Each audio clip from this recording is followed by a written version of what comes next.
UP 2022 के विधानसभा चुनाव में जीत हासिल करने के लिए तमाम सियासी दल एड़ी चोटी का जोर लगा रहे हैं। 7 चरणों में मतदान होगा, लेकिन पश्चिमी यूपी में सबसे पहले 10 फरवरी को मतदान होना है, जो कि अहम माना जा रहा है। बीजेपी ने तमाम जाट नेताओं को पश्चिमी की कमांड सौंप दी है और चुनाव 2022 को लेकर पूर्व केंद्रीय मंत्री और बागपत सांसद सत्यपाल सिंह के साथ हमारे संवाददाता अनवर बेग ने खास बातचीत की। सहारा समय के खास शो चुनावी दंगल में आपका स्वागत है। 2022 के चुनाव में ताज किसके सर सजेगा? बीएसपी, एसपी, आरएलडी और बीजेपी अपने अपने मुद्दों को लेकर जनता के बीच आ चुकी है। हमारे साथ हैं बागपत से सांसद डॉक्टर सत्यपाल सिंह। डॉक्टर सत्यपाल सिंह पश्चिमी उत्तर प्रदेश में एक बड़ा चेहरा माना जाते हैं। प्रथम चरण में 58 सीटों के लिए चुनाव होगा। 58 सीटों में पश्चिमी उत्तर प्रदेश की भूमिका अहम रहेगी। बात करते हैं डॉक्टर सत्यपाल सिंह से, किस तरीके से वो चुनाव प्रचार में हैं और क्या हालात हैं। देखिए, सबसे पहली बात तो ये है कि जनता ने ये पहले ही तय कर चुका है कि 2022 का ताज पुनः भारतीय जनता पार्टी के सिर पर आएगा। योगी जी पुनः प्रदेश के मुख्यमंत्री बनेंगे। देखिए, 58 जो सीटों पर जो चुनाव हो रहा है, मुझको नहीं मालूम है उसमें से कितनी सीटें पूरी तरह से भारतीय जनता पार्टी के पक्ष में आएंगी, लेकिन मैं आपको ये बताना चाहता हूँ कि बागपत के अंदर, जैसे बागपत जिले के अंदर 3 सीटें हैं, ये जरूर है कि इस बार जो है चुनाव थोड़ा कठिन है, लेकिन तीनों की तीनों सीटें भारतीय जनता पार्टी के पक्ष में जाएंगी। कठिन क्यों लग रहा है आपको इस बार? कठिन इसलिए लग रहा है, देखिए 2-3 बातें होती हैं। ये जो कुछ इस ऐसे विधानसभा के चुनाव में कुछ मुद्दे स्थानिक भी हो जाते हैं। स्थानिक होने के कारण जिस प्रकार से किसान आंदोलन चाहे वो कुछ लोगों के बहकावे में जो है लोगों ने शुरू किया, लेकिन उससे कुछ थोड़ा सा एक माहौल हुआ है और उसके कारण जो है कुछ जो है जो लोकल जो परिस्थितियाँ होती हैं, लोकल परिस्थितियों के कारण जो है कुछ मुझे लगता है कि इस बार का चुनाव जो है कठिन जरूर है, लेकिन निश्चित रूप से जीत भारतीय जनता पार्टी की होगी। किसान बिल वापस हो गए, क्या आप वाकई में उसके बाद भी किसानों को समझाने में अभी तक कामयाब नहीं हो पा रहे? देखिए, जो समझना चाहते हैं वो पहले ही समझ चुके हैं और आपको मालूम होगा कि बागपत एक ऐसा क्षेत्र है जो किसानों का गढ़ रहा है, किसानों का राजनीति का क्षेत्र कुरुक्षेत्र रहा है, लेकिन फिर भी चौधरी राकेश टिकैत बागपत में कोई भी रैली नहीं कर पाए। जहाँ तक बागपत का प्रश्न है, मैं जो कठिन की बात कह रहा हूँ, मैं कह रहा हूँ पश्चिमी उत्तर प्रदेश के अंदर कुछ जगह ऐसी हैं जहाँ पर मुझे लगता है कि शायद हम लोग सभी किसानों को ठीक से नहीं समझा पाए। माना जाता है पश्चिमी उत्तर प्रदेश में जाट बेहद खास अहम भूमिका रखते हैं। आप चूंकि पश्चिम में जाट का एक बड़ा चेहरा है, बीजेपी में आप 2 बार चुनाव जीते हैं, क्या जाटों में उस तरीके के हालात अब नजर नहीं आ रहे जो 2017 में थे?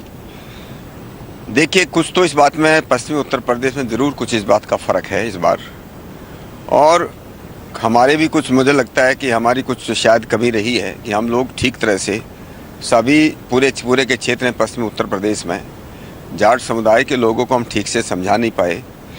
जैसे मैंने कहा कि बागपत में हम लोगों ने अच्छा प्रचार किया, कानूनों के बारे में अच्छा बताया, तो हमारे यहाँ के लोग जो है अच्छी तरह समझ पाए हैं, लेकिन सब जगह शायद हम लोग ठीक से उनको समझाने में समर्थ नहीं हो पाए हैं, इसलिए कुछ लोगों में नाराज़गी हो सकती है। क्या एक ही मुद्दा ये सिर्फ किसान बिल ही रहा है या फिर जाटों में कुछ और ऐसे हालात भी रहे हैं जिसको लेकर नाराज़गी रही हो? देखिए, किसानों में 2-3 दूसरे मुद्दे थे। हमारे यहाँ गन्ने का भुगतान का एक बड़ा इशू रहा है। ये बात ज़रूर है कि ये इस साल की समस्या नहीं है, पिछले 10-15 वर्षों से ये समस्या रही है, और जब से योगी जी 2017 से उत्तर प्रदेश के अंदर आए हैं, तब से आपको मालूम है कि गन्ने का भुगतान ज़्यादा से ज़्यादा हुआ है। और पहली बार ऐसा हुआ योगी जी के आने के बाद कि हमारा कोई भी जो मिल जो है, चीनी मिल, वो जो पहले बंद कर देते थे, योगी जी के आने के बाद जब तक किसानों के खेत में गन्ना है तब तक मिल जो चलते रहे। और हमारे यहाँ कुछ प्राइवेट मिलों को छोड़ करके जितनी मिलें हैं, कोऑपरेटिव मिलें हैं, प्राइवेट मिलों में कुछ दूसरी मिलें ऐसी हैं जिन्होंने भुगतान अच्छा किया है। नहीं, गन्ना भुगतान को लेकर समस्या पुरानी है, लेकिन प्रधानमंत्री जी और मुख्यमंत्री जी कहते थे कि 14 दिन में गन्ने का भुगतान करा देंगे। चूंकि पश्चिमी उत्तर प्रदेश गन्ना बेल्ट है और गन्ना कैश क्रॉप भी मानी जाती है किसान की, क्या ये आप नहीं करा पाए? देखिए, जैसे मैंने कहा, लगभग 90% गन्ने का भुगतान जो है उत्तर प्रदेश के अंदर हुआ है।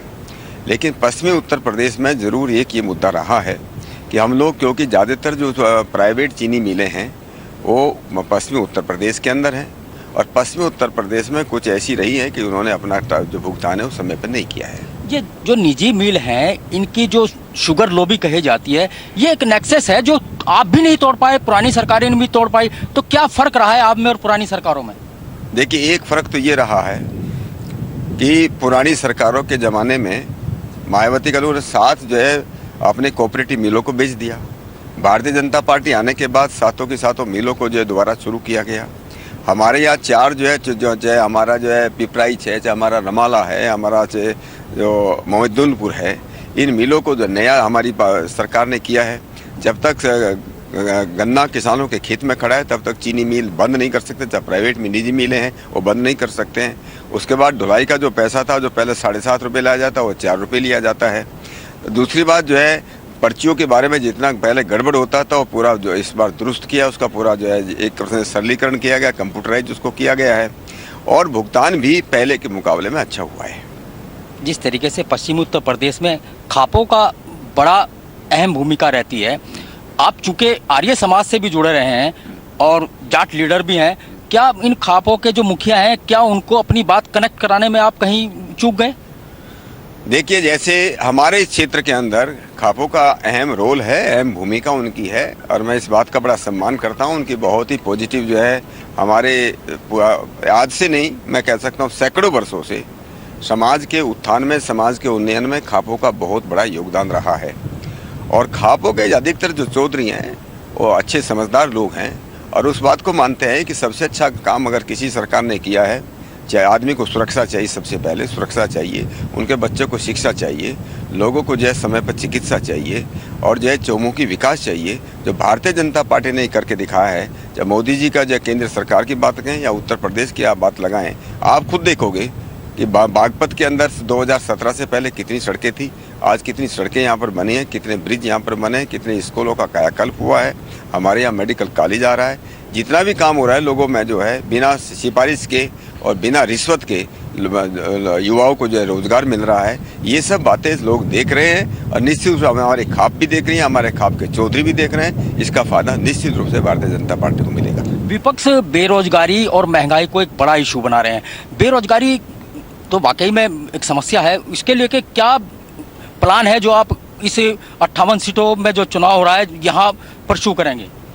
देखिए, हम लोगों ने तो जब से मैं सांसद बना हूँ लगभग 7,000 लोगों को, 7,500 बच्चों को जो है रोजगार मिल चुका है। लेकिन सबको अगर हम कहें कि सरकारी रोजगार ही मिले, सरकारी नौकरियां मिले, ये एकदम से संभव नहीं है, क्योंकि आज भी देश के अंदर लेस देन 2% जो लोग हैं सरकारी नौकरियों में हैं। फिर भी जिस प्रकार से मुद्रा योजना के तहत लोगों को अलग अलग अपने प्रोफेशन, अलग अलग अपने धंधे खड़े कर सकें, उसके लिए केवल उत्तर प्रदेश के अंदर 1.9 करोड़ लोगों को जो है मुद्रा लोन दिया गया है। जिन लोगों ने अपने अपने धंधे खड़े किए हैं, उन लोगों ने केवल अपना रोजगार शुरू नहीं किया, दूसरे लोगों को रोजगार दिया है। उत्तर प्रदेश के अंदर 5 लाख युवाओं को जो है रोजगार दिया गया है। आगे भी जिस प्रकार से प्रधानमंत्री जी ने कहा है, जिसको हम वो कहते हैं, जिसको हाथ का हुनर बोलते हैं, हाथ का हुनर बोले या स्किल डेवलपमेंट बोलो, हमारे यहाँ 2 सेंटर बागपत के अंदर काम कर रहे हैं, उससे बहुत बच्चों को जो है नौकरियां मिल रही है।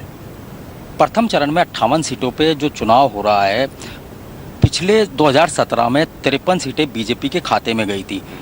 इस बार चूंकि आप चुनाव कैंपेन में हैं, पूरी तरीके से देख रहे हैं, और ये वही बेल्ट है जिसने 2014 और 2017 में केंद्र और उत्तर प्रदेश में सरकार बनाई थी। आज क्या लग रहा है 58 सीटों में अब आपको कितनी सीटें आपको प्रतीत होती है कि आ जाएंगी, या ऐसा क्यों लग रहा है कि भाई अब तो ये थोड़ा सा कमजोर रहेगा? देखिए, जैसे मैंने कहा, ऐसा मैं नहीं आपको निश्चित रूप से बता सकता। ये तो कोई बड़ा ब्राह्मण बता सकता है, जो भविष्य बताने वाला हो, या कोई योगी बता सकता है कि कितनी सीटें जो हैं भारतीय जनता पार्टी की झोली में आएगी, लेकिन जीत जो है भारतीय जनता पार्टी की होगी। अभी चूंकि चुनाव चल रहा है, अभी कहाँ आप इन 58 सीटों पर कहाँ कैंपेन किए और क्या रेस्पॉन्स आपको मिल रहा है? आप क्या? देखिए, मैं कई जिलों में गया हूँ और कई जिलों में मुझे जो रेस्पॉन्स मिल रहा है, देखिए हमारे जो वोटर हैं, विशेष रूप से हमारा वोटर बड़ा साइलेंट है। दूसरी पार्टियों के लोग जो हैं वो हल्ला काफ़ी अच्छा मचाते हैं, और उनके वो 10 आदमी उनके इतना हल्ला मचाते हैं कि भारतीय जनता पार्टी के 100 लोग जो है इतना हल्ला नहीं मचा पाते। हमारे वोटर साइलेंट हैं, समझदार लोग हैं ज़्यादातर, और इसलिए वो भारतीय जनता पार्टी के पक्ष में वोट करेंगे। एक नई चीज़ आए कि जो पेंशन है, पुरानी पेंशन है, ये नया जो सरकार बनाने का दावा कर रहे हैं समाजवादी, वो कह रहे हैं कि पुरानी पेंशन को बहाल कर देंगे। क्या आप भी इस तरफ कोई गौर करेंगे? कोई सुझाव रहेगा आपका भी अपने? देखिए भारतीय जनता पार्टी के जो लोग हैं, निश्चित रूप से हमारी जो सरकार है वो जनता के पक्ष में काम करती है। सरकारी जो हमारे नौकर है उनके पक्ष में काम करती है, चहुमुखी विकास की बातें करती है, सर्वांगीण विकास हो देश का उसमें बात करती है। ये जुमला जो है, जो विपक्षी पार्टियों ने फेंका है, एक जुमला है, चुनावी मुद्दा है, और जुमला मुझे कहना चाहिए वो केवल लोगों को बहकाने का एक तरीका है। बीजेपी का नारा है सबका साथ सबका विकास, लेकिन उत्तर प्रदेश में अभी तक बीजेपी की तरफ से एक भी मुस्लिम चेहरा चुनाव मैदान में नजर नहीं आया। देखिए मुझे आगे का मालूम नहीं है, इतना मैं जरूर कह सकता हूँ, बागपत का उदाहरण, बागपत में खड़े हैं, बागपत में 23% जो है मुस्लिम जनसंख्या है, और भारतीय जनता पार्टी की जितनी भी मोदी सरकार की, योगी सरकार की जितनी भी कल्याणकारी योजनाएं हैं, उसका 48% जो फ़ायदा है, चाहे प्रधानमंत्री जो है आवास योजना हो, चाहे गैस कनेक्शन की बात हो, मुफ्त में बिजली देने की बात हो, ये ज़्यादा, चाहे शौचालय देने की बात हो, 48%, 23 से 23 दूनी 40, मतलब जो है डबल से भी ज़्यादा फायदा अगर किसी को हुआ है वो यहाँ मुसलमानों को बागपत में हुआ है। और ऐसी परिस्थिति सभी जिलों के अंदर है, और इसलिए हम कह सकते हैं और पूरे ठोक के कह सकते हैं कि भारतीय जनता पार्टी सबको साथ लेकर चलने वाली पार्टी है, सबको साथ लेकर के विकास करने वाली पार्टी है। बीजेपी सांसद डॉक्टर सत्यपाल सिंह जी का बिल्कुल ये कहना है कि पश्चिमी उत्तर प्रदेश की 58 सीटों में तो वो बिल्कुल चुनाव जीतेंगे, उत्तर प्रदेश में एक बार फिर सरकार बनाएंगे। अनवर बेग, सहारा समय, बागपत।